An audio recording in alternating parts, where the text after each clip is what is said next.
BPSC prelim में 30 सवाल कम से कम जो हैं वो साइंस से पूछे जाते हैं। उसमें बायोलॉजी के 15 सवाल होते हैं और 15 सवाल आपके फिजिक्स और केमिस्ट्री मिलकर के आते हैं। फिजिक्स के मैंने 6 वीडियो अपलोड किए हैं, जिसमें जितने भी इम्पॉर्टेंट टॉपिक थे सभी को मैक्सिमम मैंने कवर किया है। इसी प्रकार से केमिस्ट्री का वीडियो होगा आज का, जिससे पहले भी मैंने केमिस्ट्री के 3 वीडियो अपलोड कर चुका हूँ। मैं जाकर के उसे देखेंगे तब आपको रियलाइज़ होगा कि किस प्रकार के मैं आपको सवाल करवा रहा हूँ। कोई भी टेस्ट सीरीज हो, कुछ भी हो, कोई भी वीडियो देखते हैं, जब तक रिवाइज़ नहीं करेंगे आप उसमें परफॉर्म नहीं कर पाएंगे। सवाल मैंने एप्लीकेशन बेस्ड रखे हैं, कॉन्सेप्चुअल रखे हैं और एग्ज़ाम पैटर्न के अनुसार ही है जिससे सवाल बनेंगे आपके एग्जामिनेशन में। हर सवाल को हल भी करने का प्रयास कीजिएगा। देखिए पहला सवाल आज का क्या है। पहला सवाल है कि यूरिया जो दुनिया भर में सबसे अधिक उपयोग किए जाने वाले उर्वरक में से एक है के बारे में निम्न से कौन सा तथ्य सही दिया हुआ है। ऑप्शन ए है, यह मुख्य रूप से पौधों के जड़ों के विकास के लिए फॉस्फोरस प्रदान करता है। केवल फॉस्फोरस प्रदान करता है क्या यह? इसमें नाइट्रोजन की मात्रा लगभग 46% होती है। यह प्रयोगशाला में कृत्रिम रूप से संश्लेषित पहला कार्बनिक यौगिक था। पहला कार्बनिक यौगिक जो हम उससे पहले ये मानते थे कि लैब में कभी भी कार्बनिक यौगिक बनाया ही नहीं जा सकता है, केवल नेचुरल स्तर पर ही यह बन सकता है, मैन मेड नहीं हो सकता है। लेकिन लैब में पहली बार जो कार्बनिक यौगिक बनाया गया वो यूरिया ही था। तो इसका आंसर क्या हो जाएगा? इसका आंसर बी हो जाएगा। बी इसका आंसर हो जाएगा। यूरिया NH2CONH2 होता है, जिसे कार्बामाइड भी कहा जाता है। यूरिया की जगह पर आपसे एग्जाम में पूछेगा कि कार्बामाइड क्या होता है। यह एक उत्कृष्ट नाइट्रोजन उर्वरक है जिसमें 46% नाइट्रोजन होता है। 1828 में फ्रेडरिक वोलर प्रयोगशाला में अमोनियम साइनेट का गर्म करके यूरिया का निर्माण किया था। यह प्रयोगशाला में बना पहला ऑर्गेनिक कंपाउंड था। नहीं तो यह माना जाता था कि ऑर्गेनिक कंपाउंड केवल नेचुरल तौर पर ही बन सकता है, मैन मेड नहीं बन सकता है। जिसने वाइटल फोर्स थ्योरी को गलत साबित कर दिया, जिस थ्योरी के तहत कहा गया था कि ऑर्गेनिक कंपाउंड केवल नेचर ही बना सकती है।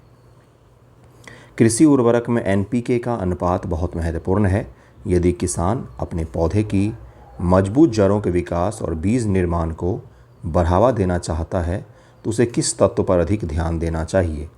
मजबूत जड़ के विकास और बीज निर्माण पर ध्यान देना चाह रहा है तो उसको इनमें से कौन से तत्व चाहिए? नाइट्रोजन, पोटेशियम, फॉस्फोरस और calcium. Nitrogen, potassium, phosphorus and calcium कौन सा चाहिए? तो इसका आंसर हो जाएगा सी, फॉस्फोरस उसे चाहिए। पौधों के लिए आवश्यक प्राथमिक माइक्रोन्यूट्रिएंट्स। नाइट्रोजन यह पत्तियों की वृद्धि के लिए, हरे रंग क्लोरोफिल के लिए जिम्मेदार है। फॉस्फोरस यह जड़ों के मजबूत विकास, फूल आने और बीज निर्माण के लिए महत्वपूर्ण है।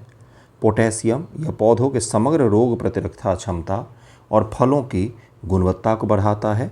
अतः जड़ों के लिए किसान को फॉस्फोरस पर ध्यान देना चाहिए, यानी कि पी पर ध्यान देना चाहिए। कृषि में जैव उर्वरक, बायो फर्टिलाइजर, बायो यानी कि जैविक चीज़ों से बना हुआ फर्टिलाइजर, जैविक अर्थात जीवित चीज़ों से बना हुआ फर्टिलाइजर के उपयोग के संदर्भ में कथन पर विचार करें। राइजोबियम बैक्टीरिया दलहनी पौधों की जड़ों में रह करके वायुमंडलीय नाइट्रोजन को फिक्स करते हैं। अजोला एक जलीय फर्न है जिसका उपयोग विशेष रूप से धान के खेतों में जैव उर्वरक के रूप में किया जाता है।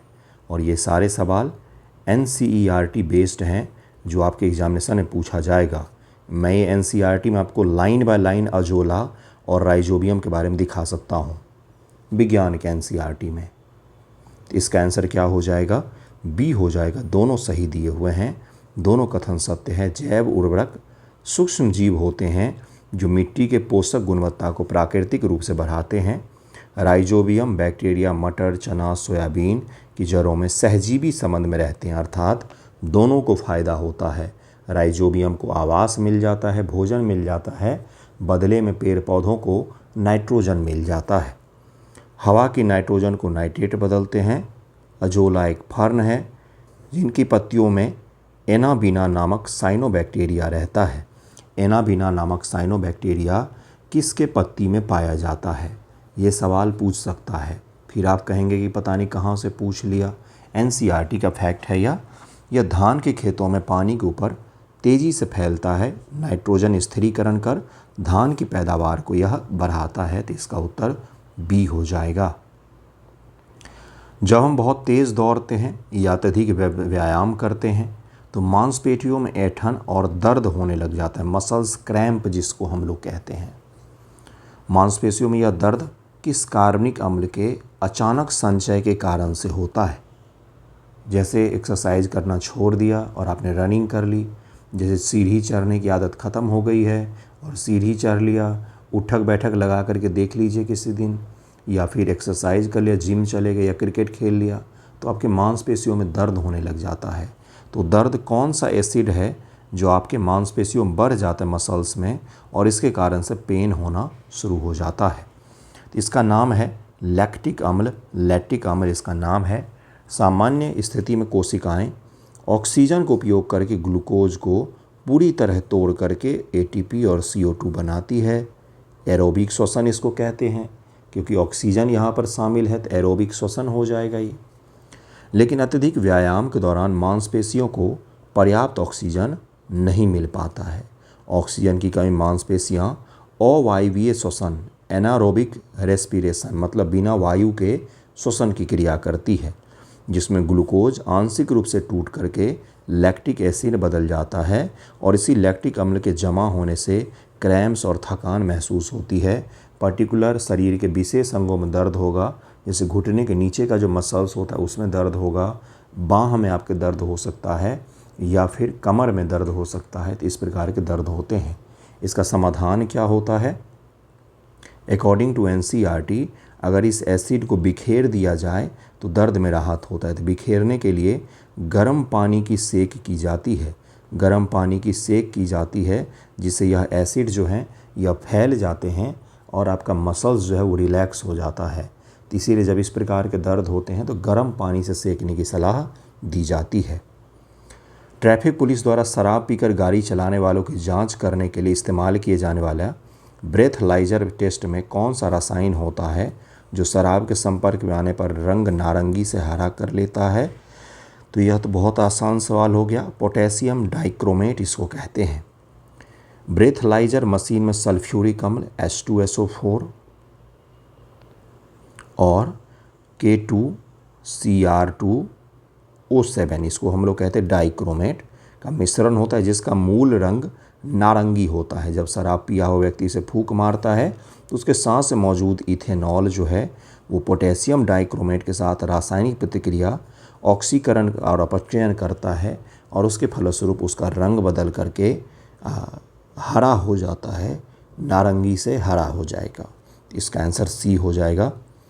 खाद्य तेल और वसा, फैट्स एंड ऑयल्स के ऑक्सीकरण को रोकने के लिए यहाँ पर इंग्लिश में भी दिया हुआ है, व्यावसायिक रूप से BHA ब्यूटालेटेड हाइड्रोक्सिनेसिनोल और BHT ब्यूटालेटेड हाइड्रोक्सीट्यूलिन का उपयोग किया जाता है। ये रसायन मुख्य रूप से क्या हैं? ये दो रसायनों का उपयोग किया जाता है ताकि खाद्य तेल और वसा ऑक्सीकरण ना हो और ख़राब ना हो। ठीक है, तो यह क्या है? एंटीऑक्सीडेंट और ऑक्सीकरण रोधी हैं, ये ऑक्सीकरण को रोकते हैं। BHA और BHT अत्यधिक प्रभावी कृत्रिम एंटीऑक्सीडेंट हैं। जब वसायुक्त खाद्य पदार्थ हवा के संपर्क में आता है तो ऑक्सीजन के साथ प्रतिक्रिया के कारण वे खराब हो जाते हैं। BHA और BHT ऑक्सीजन के साथ खाद्य पदार्थों में भी अधिक तेज़ी से प्रतिक्रिया कर लेते हैं, स्वेच्छा से खुद को ऑक्सीकृत कर लेते हैं। इसके कारण खाद्य पदार्थ के अंदर का तेल या वसा सुरक्षित रहता है, लंबे समय तक खाने योग्य यह बना हुआ रहता है। तो इसका आंसर सी हो जाएगा। निम्नलिखित में से किस बहुलक का उपयोग विद्युत स्विच, कंप्यूटर केसिंग और पुराने टेलीफोन बनाने में किया जाता है, क्योंकि यह ऊष्मा और विद्युत का कुचालक होता है? तो इसका नाम है बैकेलाइट। बैकेलाइट का उपयोग किया जाता है। जो आपके घर में स्विच लगा होगा वो बैकेलाइट का ही बना हुआ होता है। बैड कंडक्टर नहीं होगा तो स्विच छूते ही बल्ब ऑन होने की जगह आप ऑन हो जाएंगे, तो इसीलिए बैकेलाइट का उपयोग किया जाता है। बैकेलाइट एक थर्मोसेटिंग पॉलीमर है। थर्मोसेटिंग का मतलब होता है टेम्परेचर का इस पर खास इम्पैक्ट नहीं पड़ता है, जिसका अर्थ है कि इसे एक बार आकार में ढालने के बाद दोबारा गर्म करके पिघलाया बदला नहीं जा सकता है। इसको बदल नहीं सकते हैं। जैसे प्लास्टिक होता है तो प्लास्टिक को तो आप चेंज कर सकते हैं, लेकिन बेकेलाइट को गर्म या बदल नहीं सकते हैं। यह फिनोल और फॉर्मल्डिहाइड के संघनन से बनता है। अत्यधिक कठोर होने के हैंडल बनाने में किया जाता है। ऊष्मा और विद्युत का उत्कर्ष कुचालक होने के कारण से बिजली के प्लग, स्विच, बर्तनों के हैंडल इत्यादि जगहों पर इसका उपयोग किया जाता है। केमिकल फर्टिलाइजर के पर्यावरण पर प्रभाव के संबंध में कथन पर विचार करें। सिंगल सुपर फॉस्फेट एक उर्वरक है जो पौधों को केवल फॉस्फोरस बल्कि कैल्शियम और सल्फर भी प्रदान करता है। सिंगल सुपर फॉस्फेट इसका नाम ही है। खेतों में यूरिया का लगातार और अत्यधिक उपयोग लंबे समय मिट्टी को अत्यधिक अम्लीय बना देता है। कौन सा इसका आंसर हो जाएगा? यूरिया का अधिक उपयोग करेंगे तो मिट्टी अम्लीय हो जाएगी क्या? एसिडिक हो जाएगी क्या? पीएच वैल्यू कम हो जाएगा क्या? क्या होगा इसका उत्तर?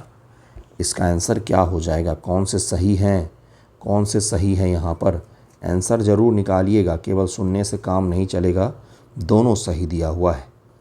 सिंगल सुपर फॉस्फेट SSP को रॉक फॉस्फेट और सल्फ्यूरिक अम्ल की प्रतिक्रिया से बनाया जाता है। H2SO4 एंड रॉक फॉस्फेट की सल्फ्यूरिक अम्ल की प्रतिक्रिया से बनाया जाता है। इसलिए इसमें 16% फॉस्फोरस के साथ 19% कैल्शियम, 11% सल्फर भी होता है। 16, 19 एंड 11 ये रेशियो है इनका, जो मिट्टी के लिए बहुत ही अच्छा है। दूसरी ओर यूरिया जब मिट्टी में विघटित होता है तब अमोनियम और फिर नाइट्रेट बदल जाता है। इस प्रक्रिया में हाइड्रोजन प्लस आयन मुक्त होते हैं, जिसके कारण से पीएच इसका धीरे धीरे गिरने लग जाता है। इसीलिए कहते हैं यूरिया का उपयोग भारत में बहुत ज़्यादा होता है, जो कि नहीं होना चाहिए। और यूरिया लंबे समय मिट्टी की उर्वरता को कम कर देता है। इसी कारण से क्रॉकरी उद्योग में न टूटने वाले प्लेट और कप बनाने के लिए किस थर्मोसेटिंग पॉलीमर का उपयोग किया जाता है? इसको हम लोग कहते हैं मेलामाइन। आपने देखा है क्या? अगर गिर भी जाए तो ये टूटते नहीं हैं। इस प्रकार के देखे हैं क्या? दिखने में चाइना मिट्टी प्रकार का लगता है, लेकिन दरअसल में होता यह पॉलीमर है। तो इसका आंसर हो जाएगा मेलामाइन का उपयोग किया जाता है। मेलामाइन फॉर्मल्डिहाइड रेजिन एक अत्यधिक कठोर और टिकाऊ थर्मोसेटिंग पॉलीमर है। थर्मोसेटिंग का अर्थ है कि इसे एक बार आकार देने के बाद दोबारा पिघलाया नहीं जा सकता है।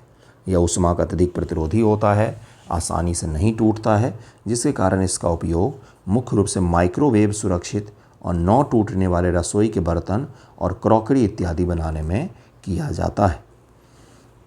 केमिस्ट्री का हमारे जीवन में हर चीज़ में केमिस्ट्री है। जो आपने कपड़े पहने हुए हैं, जो आप पेन से लिखते हैं, जो कॉपी है आपका कागज़, जो स्विच आप दबाते हैं, हर चीज़ में ही केमिस्ट्री है। आइसक्रीम का जो डंठल होता है, वो भी आइसक्रीम पर लकड़ी के चम्मच इसीलिए लगाए जाते हैं क्योंकि हाइड्रोजन बॉन्ड होता है, और हाइड्रोजन बॉन्ड के कारण से आइसक्रीम उसमें चिपका हुआ रहता है। तो आइसक्रीम में आपने प्लास्टिक की डंठल नहीं देखी होगी लगी हुई, लकड़ी की लगी होती हमेशा ही, वो इसी कारण से होता है। तो केमिस्ट्री हर जगह है। जिस बेड पर बैठे हुए हैं, उस पर जो कपड़े बिछे हुए हैं, उसमें भी केमिस्ट्री है। ठीक है। देखिए, दूध के परिरक्षण और पाश्चुरीकरण के बारे में सवाल है। संबंधों के बारे में सवाल पूछा जा रहा है। विचार करें। पाश्चुरीकरण सभी जीवाणुओं और उनके बीजाणुओं को पूरी तरह से नष्ट कर देता है, जिससे दूध अनिश्चित काल तक खराब नहीं होता। और निश्चित काल तक उच्च ताप अल्प समय पाश्चुरीकरण में दूध को 30 मिनट के लिए 100 डिग्री सी पर गर्म किया जाता है। और ये इसका आंसर क्या हो जाएगा भाई? तो इसका आंसर हो जाएगा डी। दोनों के दोनों गलत दिए हुए हैं।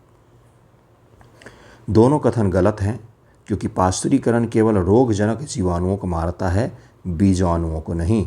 और अगर बीजाणुओं को मार देगा तो फिर दूध कहीं से भी पोषक नहीं रह जाएगा।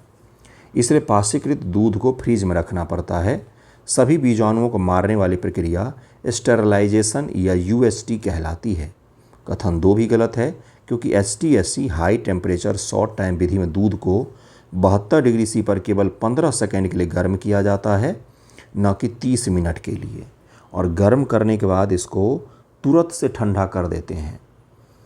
जब आपके घर पे दूध पहुंचता है, पैकेट वाला दूध की बात कर रहा हूं, तो वो ठंडा इसीलिए होता है क्योंकि पाश्चरीकरण की प्रक्रिया से वो दूध गुजर चुकी है। अगर आपके दूध के पैकेट पर लिखा हुआ है पाश्चरीकृत दूध, तो उसे गर्म करने की आवश्यकता नहीं है। पैकेट खोलिए, गिलास में निकालिए और पी जाइए, कभी ख़राब नहीं करेगा वो आपको। लेकिन हम लोग गर्म करते हैं उसको, जो भी है मैं आपको बता रहा हूँ मैं। पाश्चरीकृत जो दूध होते डब्बा वाले, उसको डायरेक्ट आप ड्रिंक कर सकते हैं, पी सकते हैं। पाश्चरीकरण प्रोसेस में क्या होता है, हम 72 डिग्री सी पर 15 सेकेंड के लिए गर्म करेंगे और उसके बाद उसे ठंडा करके पैकेट में पैक कर देते हैं। ठीक है। लुई पास्चर ने इसकी खोज की थी, इसको पाश्चरीकरण कहा जाता है। जब मक्खन को, बटर को कई दिनों तक खुले में छोड़ दिया जाता है तो उसमें से एक अत्यंत दुर्गंध आने लग जाती है। यह दुर्गंध मुख्य रूप से किस कार्बनिक अम्ल के बनने के कारण से होती है? तो मक्खन जो दूध पर से निकालते हैं आप, उसको आप छोड़ दीजिए खुले में कई दिनों तक, तो बहुत तेज़ स्मेल करता है। तो किसके कारण से होता भाई? तो यह ब्यूटारिक अम्ल के कारण से होता है। ब्यूटारिक अम्ल के कारण से होता है। ब्यूटारिक अम्ल के कारण से होता है। मक्खन में फैट और ट्राइग्लिसराइड्स होते हैं। जब मक्खन हवा की ऑक्सीजन और बैक्टीरिया के संपर्क में आता है तो वसा का जल अपघटन होता है। इस प्रक्रिया के परिणाम स्वरूप ब्यूटारिक अम्ल बनता है। ब्यूटारिक अम्ल की गंध बहुत तीखी और सड़े हुए मक्खन जैसी होती है। खाद्य पदार्थ के बासी होने का मुख्य कारण यही होता है। इसका आंसर बी हो जाएगा। रसोई गैस मुख्य रूप से ब्यूटेन और प्रोपेन का मिश्रण है। इस बार एलपीजी, एलएनजी ये सब चर्चा में है, जो स्वाभाविक रूप से गंधहीन होती है। गैस के रिसाव का आसानी से पता लगाने के लिए एलपीजी में कौन सा रसायन मिलाया जाता है जिससे तीव्र दुर्गंध आती है? तो एथिल मरकैप्टेन मिलाते हैं। एलपीजी में कोई भी गंध नहीं होती है लेकिन बहुत ज़्यादा ज्वलनशील है और लीक का पता चले, इसके लिए इसमें क्या मिलाते हैं? तो एथिल मरकैप्टेन मिलाते हैं। इसका आंसर सी हो जाएगा। तो समस्या का समाधान ढूंढा गया। अगर लीक हो रहा है तो उस समस्या का समाधान ढूंढा गया। ये नहीं कहा गया कि भाई गैस बंद कर दो देश में बेचना, क्योंकि यह लीक होने पर आग लग सकती है। पेपर लीक हुआ तो पेपर लीक का समाधान ढूंढो। ये नहीं कि टेलीग्राम बंद कर दो जिससे क्या हो भाई, तो पेपर लीक ना हो। पेपर फिर भी लीक हो सकते हैं आपके। रोड पर एक एक्सीडेंट होता है तो हम लोग सारी गाड़ियों को नहीं बंद कर देते हैं। किसी दुकान में कोई चोरी हो जाता है तो पूरे देश के मार्केट को नहीं बंद कर देते हैं। तो ये आपको समझने की आवश्यकता है। भारत सरकार कृषि में नीम लेपित यूरिया के उपयोग को बड़े पैमाने पर बढ़ावा देती है। इसका प्राथमिक लाभ क्या है? इसका आंसर हो जाएगा सी। यह मिट्टी में यूरिया के घुलने की दर को धीमा कर देता है, जिससे नाइट्रोजन लंबे समय तक उपलब्ध रहती है। इसका आंसर सी हो जाएगा। साधारण यूरिया पानी बहुत तेज़ घुलता है, जिससे अधिकांश नाइट्रोजन वाष्प बन करके उड़ जाता है, पानी के साथ बह जाता है। पौधों केवल 30 से 40% ही मिलता है। यूरिया पर नीम का लेप लगाने से प्रक्रिया धीमी हो जाती है। नीम नाइट्रिफिकेशन को धीमा कर देता है, जिससे लंबे अवधि तक पेड़ को नाइट्रोजन प्राप्त होता रहता है। रासायन विज्ञान में प्रयुक्त अल्कोहल के विभिन्न प्रकार के संबंध में कथन पर विचार करें। रेक्टिफाइड स्पिरिट में 100% शुद्ध इथेनॉल होता है। यह पूरी तरह से जल रहित होता है। एब्सोल्यूट अल्कोहल 100% शुद्ध इथेनॉल है, जिसे रेक्टिफाइड स्पिरिट से शेष पानी को एजियोट्रॉपिक डिस्टिलेशन द्वारा हटाकर बनाया जाता है। तो इसका आंसर हो जाएगा बी। केवल दूसरा यहाँ पर सही है, पहला गलत दिया हुआ है। रेक्टिफाइड स्पिरिट 100% शुद्ध नहीं होता। यह इथेनॉल 95.6% और 4.4% इसमें पानी होता है का एक एजियोट्रॉपिक मिश्रण है। इस मिश्रण को साधारणतः उबालकर आसवन द्वारा अधिक शुद्ध नहीं किया जा सकता है। कथन 2 सही है। कथन 2 यहाँ पर सही दिया हुआ है। निम्नलिखित में से कौन सा एक सिंथेटिक रबर का उदाहरण है जो खनिज तेल के प्रति अत्यधिक प्रतिरोधी होता है, जिसका उपयोग कन्वेयर बेल्ट और होज को बनाने में किया जाता है? तो इसका आंसर हो जाएगा डी। नियोप्रीन इसको कहते हैं। नियोप्रीन, जिसे पॉलीक्लोरोप्रीन भी कहा जाता है, एक बहुत ही उपयोगी सिंथेटिक रबर है। प्राकृतिक रबर पॉली आइसोप्रीन तेल और उच्च तापमान पर जल्दी खराब हो जाता है। लेकिन नियोप्रीन रबर तेल ग्रीस उच्च तापमान के प्रति अत्यधिक प्रतिरोधी होता है। इस कारण से इसका उपयोग फैक्ट्रियों के कन्वेयर बेल्ट, पेट्रोल पाइप और ड्राइविंग सूट बनाने में इसका उपयोग किया जाता है। सभी सवालों को हल कर रहे होंगे, आई होप सो। देखिए, मेरा काम है वीडियो बनाना, अपलोड करना। वीडियो पसंद आए तो लाइक कीजिएगा, कमेंट करिएगा। लाइक करने से ज़्यादा लोगों तक वीडियो पहुंचता है, और देखना ना देखना आपका काम है। पढ़ने पर थोड़ा सा ध्यान देंगे, रिवीजन करेंगे तो बेहतर रहता है, और कुछ भी नहीं, वरना तो साल दर साल निकल ही रहा है। सोचिए ज़रा, सितंबर से आपका नेक्स्ट बीपीएससी पीटी भी आ गया। 1 महीने बाद है आपका पीटी एग्ज़ाम, मुश्किल से 1 महीना कुछ दिन रह गया है। तो इसलिए अभी अगर नहीं पढ़ेंगे तो कब पढ़ेंगे, आई डोंट नो। आपका कुछ और स्ट्रेटजी होगा। कार्बनिक अम्ल और प्राकृतिक स्रोत, एस्कॉर्बिक अम्ल, मौलिक अम्ल, टार्टरिक अम्ल और ऑक्जेलिक अम्ल, इमली, आंवला, पालक और सेब। अगर बीपीएससी प्रीलिम की आप मान लीजिए 2-3 साल से तैयारी कर रहे हैं और इस प्रकार के सवाल भी आप गलत कर रहे हैं, यकीन मानिए आपने अपनी तैयारी 100% ईमानदारी से नहीं की है। ये सब सवाल गलत नहीं होने चाहिए। इनफैक्ट आज जो मैंने केमिस्ट्री का सवाल हल करवाए हैं, इसमें से 60% सवाल जो हैं बीपीएससी प्रीटी के लेवल के हिसाब से देखेंगे तो आसान स्तर के माने जाते हैं। ठीक है गुरु, अगर उसमें भी आपका गलती हो रहा है और आप तैयारी भी कर रहे हैं 2 साल से, तो आपको तैयारी में थोड़ी सी ईमानदारी और बरतनी चाहिए। अब इससे ज़्यादा स्पष्टता से मैं नहीं बोल सकता हूँ, लिमिटेशंस होती है हमारी भी। क्या हो जाएगा इसका आंसर ज़रा निकालिएगा, गलत नहीं करना है, क्योंकि ये सब सवाल अगर एग्ज़ाम में आएंगे तो कट ऑफ बूम करेगा, भाग जाएगा। 1 का 2 हो जाएगा एस्कॉर्बिक एसिड, आंवला। बी का 4 हो जाएगा मौलिक अम्ल जो है यह सेब में पाया जाता है। टार्टरिक अम्ल जो है यह इमली में पाया जाएगा, और ऑक्जेलिक अम्ल जो है यह किस में पाया जाता है, तो पालक में पाया जाता है। ऑक्जेलिक एसिड पालक में। अगर आप एक मैच कर लेते सी का 1 टार्टरिक अम्ल इमलिक में, तो भी आप आंसर निकाल सकते थे आसानी से। ठीक है बंधुओं, तो इसका आंसर ए हो जाएगा। हाइड्रोकार्बन के रासायनिक गुणों के संबंध में कथन पर विचार करें। हाइड्रोकार्बन यानी कि कार्बन होगा और हाइड्रोजन होगा। अब इनकी संख्या कुछ भी हो सकती है, कुछ भी हो सकती है, कुछ भी हो सकती है। ठीक है। बेंजीन C6H6 एक सुगंधित एरोमेटिक हाइड्रोकार्बन है जो अनुनाद रेजोनेंस प्रदर्शित करती है, जो इसे 3 दोहरे खंड होने के बावजूद अत्यधिक स्थिर बना करके रखता है। गैर ध्रुवीय सहयोजक bond non polar covalent bond होने के कारण एल्केन पानी में अत्यधिक घुलनशील होते हैं। कौन से कथन सही है यहाँ पर? तो इसका आंसर हो जाएगा ये, केवल 1 यहाँ पर सही है। कथन 1 पूर्णतः सही है। बेंजीन एक एरोमेटिक हाइड्रोकार्बन है। इसके रिंग में पाई इलेक्ट्रॉनों के लगातार घूमना रेजोनेंस डीलोकलाइजेशन कहलाता है। इसे असाधारण स्थिरता प्रदान करता है। कथन 2 गलत है। एल्केन जैसे मीथेन, ब्यूटेन नॉन पोलर होते हैं, जबकि पानी पोलर होता है। रासायन विज्ञान के नियम लाइक डिजॉल्व लाइक के अनुसार एल्केन पानी में बिल्कुल अघुलनशील होते हैं। पानी के ऊपर यह तैरते रहेंगे या कभी भी नहीं घुलेंगे। तो इसका आंसर ए हो जाएगा, केवल 1 यहाँ पर सही दिया हुआ है। अब एक छोटा सा सवाल आ रहा होगा कि भाई पोलर एंड नॉन पोलर क्या होता है? तो पोलर हम लोग उसको कहते हैं इलेक्ट्रॉन इसमें इक्वली शेयर किया गया है, जिसके कारण से इस पर कोई भी पॉजिटिव या निगेटिव चार्ज नहीं होगा। तो इसको हम लोग क्या कहेंगे? इसको हम लोग कहेंगे नॉन पोलर। क्या कहेंगे इसको? नॉन पोलर इसको कहेंगे, कोई भी चार्ज नहीं है।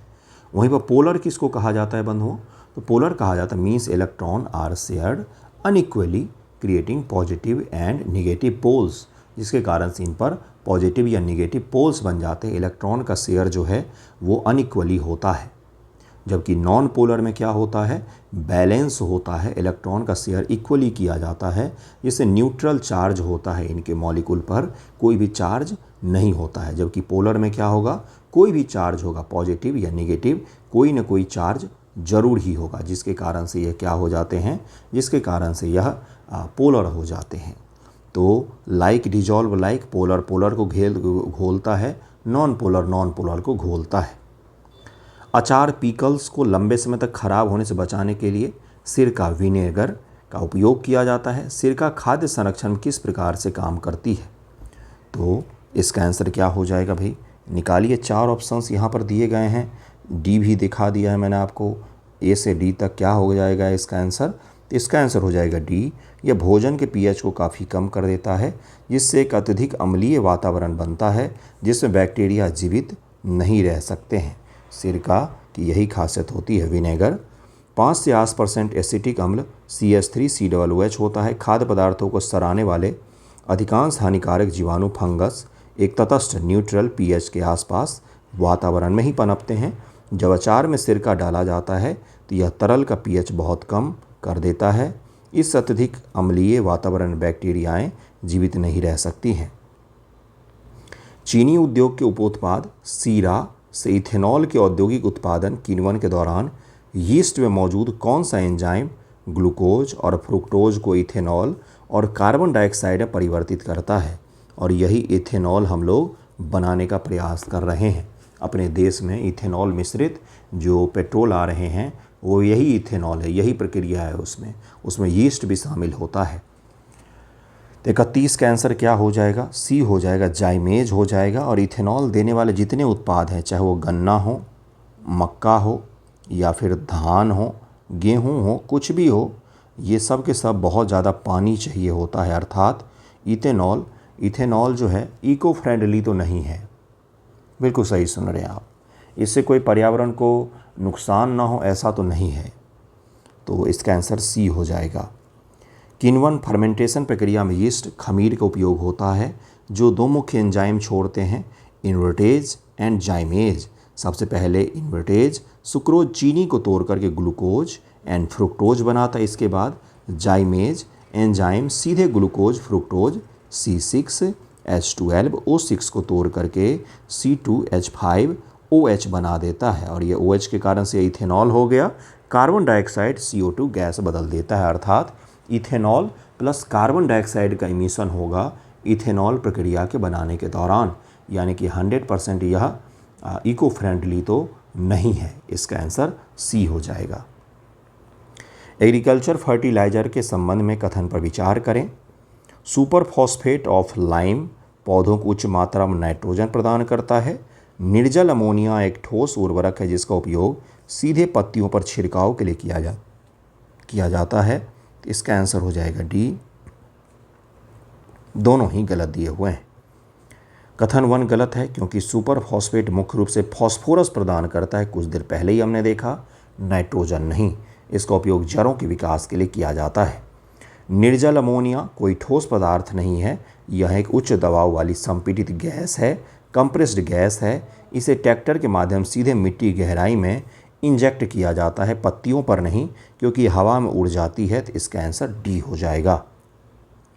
उच्च घनत्व वाली पॉलीइथिलीन HDPE का उपयोग मजबूत बाल्टियाँ पाइप बनाने के लिए किया जाता है। संरचनात्मक रूप से HDPE निम्न घनत्व वाली पॉलीइथाइलीन से किस प्रकार से भिन्न है? ये आपसे पूछ रहा है इनके बीच में क्या भिन्नता है, डिफरेंसेस क्या क्या हैं। तो 33 का आंसर क्या हो जाएगा भाई? देखिए आंसर पढ़िए, इसका निकालिए। A, B, C और D भी दिया हुआ है। चलिए सबको मैं एक साथ दिखाने का प्रयास करता हूँ। आंसर भी दिख गया। आंसर निकालेंगे तो क्या हो जाएगा इसका? तो इसका आंसर हो जाएगा B। HDPE में बारीकी से पैक की गई रेखीय लीनियर अनब्रांच्ड पॉलीमर श्रृंखलाएँ होती है जिनमें कोई भी ब्रांच नहीं होता है, जिसके परिणाम स्वरूप इनका घनत्व अधिक होता है। इसलिए मजबूत जो घर में आपके प्लास्टिक के सामान दिखते हैं वो इसी के बनते हैं। और एक चीज़ इनकी और खासियत होते हैं, ये जो प्लास्टिक है ये पर्यावरण हितैषी होती है क्योंकि इन्हें बार बार चेंज नहीं किया जाता है। ये ज़्यादा कचरा नहीं फैलाती और इनको रिसाइकल भी किया जा सकता है। जो प्लास्टिक नुकसान पहुंचाती है वो सिंगल यूज़ प्लास्टिक होती है। सिंगल यूज़ जैसे स्ट्रॉ, ईयरबड्स या फिर किसी चीज़ का कोई पॉली बैग हो, उसको एक बार यूज़ करके हम थ्रो कर देते हैं। पॉलीथीन 2 प्रकार की होती है, LDPE soft and HDPE hard. LDP की पॉलीमर श्रृंखला में बहुत से ब्रांचेज होती हैं जिससे वे एक दूसरे करीब नहीं आ पाती और इनका घनत्व काफ़ी कम हो जाता है। दूसरी ओर एचडीपी श्रृंखलाएं बिल्कुल सीधे होती हैं। सीधे होने के कारण एक दूसरे से बहुत बारीक और मजबूती से पैक हो जाती हैं। इसी सघन पैकिंग के कारण इनका घनत्व, कठोरता और ताकत बहुत ज़्यादा होता है। इसीलिए मजबूत पाइप, बाल्टी, कुर्सी, टेबल, टीवी के फ्रेम और भी कई सारे जो मजबूत फ्रेम वाले उत्पाद होते हैं उन सभी को बनाने के लिए इनका यूज किया जाता है। बायोगैस का मुख्य घटक क्या है जो जानवरों के अपशिष्ट के अवायवीय क्षरण से उत्पन्न होता है? एनारोबिक डिग्रेडेशन, अवायवीय यानी कि वायु की अनुपस्थिति में क्षरण। तो इसका आंसर क्या हो जाएगा भाई? मीथेन ही है इसमें और कुछ नहीं है। जब गोबर गैस अपशिष्ट सीवेज को ऑक्सीजन की अनुपस्थिति में बैक्टीरिया द्वारा सड़ाया जाता है तो बायोगैस उत्पन्न होती है। बायोगैस एक बेहतरीन स्वच्छ ईंधन है। इसका मुख्य घटक मीथेन होता है। गैस का लगभग 55 से 70% हिस्सा होता है। इसके अलावा इसमें कार्बन डाइऑक्साइड और थोड़ी मात्रा में हाइड्रोजन सल्फेट भी होता है। दर्द निवारक, पेन किलर और रक्त पतला करने वाली दवा के रूप में आमतौर पर उपयोग की जाने वाली एस्पिरिन रासायनिक रूप से कौन सा कार्बनिक यौगिक है? एस्पिरिन केमिकली रूप से कौन सा कार्बनिक कंपाउंड है? तो इसका आंसर क्या हो जाएगा पेन किलर वगैरह? तो एसिटल सैलिसिलिक अम्ल इसको कहते हैं हम लोग। एसिटल सैलिसिलिक अम्ल इसको कहते हैं। एस्पिरिन दुनिया के सबसे प्रसिद्ध दवाओं में से एक है। इसका रासायनिक नाम एसिटल सैलिसिलिक एसिड है। इसे सैलिसिलिक एसिड और एसिटिक एनहाइड्राइड की रासायनिक प्रतिक्रिया एस्टरिफिकेशन के द्वारा तैयार किया जाता है। यह दर्द, बुखार, सूजन को कम कर सकती है, ब्लड क्लॉट्स को बनने से रोकती, इसलिए इसे हार्ट अटैक के मरीज को भी दिया जाता है। खाद्य विकिरण, फूड इरेडिएशन तकनीक के संबंध में निम्नलिखित कथनों पर विचार करें। गामा किरणों का उपयोग करके खाद्य विकिरण प्रभावी रूप से बैक्टीरिया और कीड़ों को मारता है, जिससे भोजन को रेडियोधर्मी बनाए बिना उनकी सेल्फ लाइफ बढ़ जाती है। क्या हो जाएगा भाई? गामा विकिरण के कारण भोजन के सभी माइक्रोन्यूट्रिएंट्स को गंभीर नुकसान होता है और भोजन का स्वाद काफ़ी बदल जाता है। तो इसका आंसर क्या हो जाएगा? 36 का आंसर हो जाएगा सी, अर्थात केवल 1 यहाँ पर सही है, दूसरा गलत है। दूसरा क्यों गलत है? इस प्रक्रिया में ऊष्मा उत्पन्न नहीं होती, इसलिए भोजन के पोषक तत्वों या स्वाद और बनावट पर कोई बुरा प्रभाव नहीं पड़ता है, इसलिए बिल्कुल सही रहता है। खाद्य विकिरण, जिसे कोल्ड पाश्चरीकरण भी कहते हैं, कोल्ड पाश्चरीकरण क्योंकि खाने को गर्म हमने नहीं किया है। तो कोल्ड पाश्चरीकरण में क्या होता है भाई? तो इसमें गामा किरणों के द्वारा भोजन के ऊपर जीवाणुओं को नष्ट कर दिया जाता है। ये भी आपसे सवाल पूछ सकता है। भोजन को गामा किरणों कोबाल्ट 60 से गुजारा जाता है। ये किरणें भोजन के आर पार निकल जाती हैं और अंदर मौजूद बैक्टीरिया और कीड़े के डीएनए को नष्ट कर देती है। इससे भोजन रेडियोधर्मी नहीं होता है। तो इसका आंसर सी हो जाएगा। पानी के पीने की बोतलों पर अक्सर पीईटी अंकित होता है। पीईटी का पूर्ण रूप क्या है? जो पॉलिएस्टर का एक प्रकार है। तो पीईटी का फुल फॉर्म क्या होता है? 4 ऑप्शंस दिए गए हैं यहाँ पर। आंसर निकालिए, इसका क्या हो जाएगा? इसका आंसर हो जाएगा डी, पॉलीइथिलीन ट्रेफ्लोरेट इसको कहा जाता है। टेरेफ्लेटलेट कहा जाता है इसको पीटी। पॉलीइथिलीन टेरेफ्लेटलेट कहा जाता है। पीटी का फुल फॉर्म है पॉलिएस्टर परिवार का सबसे आम थर्मोप्लास्टिक पॉलिएस्टर है। यह एथिलीन ग्लाइकॉन और टेरेफ्लिक अम्ल के संघनन से बनता है। यह हल्का, पारदर्शी और अत्यंत मजबूत होता है। इसके कारण से इसका उपयोग पानी की बोतल, सॉफ्ट ड्रिंक की बोतल, खाद्य कंटेनर बनाने में व्यापक रूप से किया जाता है। टेम्परेचर का कुछ खास इम्पैक्ट इस पर नहीं पड़ता है। पेट्रोलियम के शोधन के संबंध में निम्नलिखित कथन पर विचार करें। आज का लास्ट सवाल यही होगा। कच्चे तेल का भिन्नात्मक आसवन, फ्रैक्शनल डिस्टिलेशन, विभिन्न हाइड्रोकार्बन को उनके क्वथनांक के अंतर के आधार पर अलग करता है। ये इस प्रकार से होता है जिसमें यहाँ पर अलग, यहाँ पर अलग, यहाँ पर अलग, एक ही पेट्रोलियम कच्चे तेल से हम लोग सारा कुछ बनाते हैं, अलग अलग प्रोडक्ट। भिन्नात्मक आसवन कॉलम में सबसे अधिक क्वथनांक वाली भारी हाइड्रोजन, जिसे डाइमर कॉलम, सबसे ऊपरी हिस्से पर एकत्र किए जाते हैं। तो इसका आंसर हो जाएगा ए, केवल 1 सही है, दूसरा गलत है। सबसे ऊपरी हिस्से पर सबसे हल्के चीज़ों को एकत्र किया जाता है। सबसे नीचे ग्रीस निकलेगा, फिर उससे ऊपर मोबिल निकलेगा, फिर डीजल निकलेगा, फिर केरोसिन निकलेगा, फिर पेट्रोल निकलेगा। इस प्रकार से होता है, ऊपर ज्यों-ज्यों जाएगा यह पतला होता जाता है। कच्चा तेल हाइड्रोकार्बन का जटिल मिश्रण है। रिफाइनरी में इन्हें अलग करने के लिए भिन्नात्मक आसवन का उपयोग होता है, जो बॉइलिंग पॉइंट के अंतर पर काम करता है। कथन 2 गलत है। आसवन टॉपर में ऊपर की ओर तापमान कम होता है, इसलिए जिनका क्वथनांक सबसे कम होता है, हल्की गैस और पेट्रोल, वाष्प बनकर के सबसे ऊपर पहुंचती है। जिनका क्वथनांक सबसे अधिक होता है, जैसे भारी तेल या डामर, वो पिघले हुए रूप में टावर के सबसे निचले हिस्से में एकत्र हो जाती हैं। तो इसका आंसर ए हो जाएगा।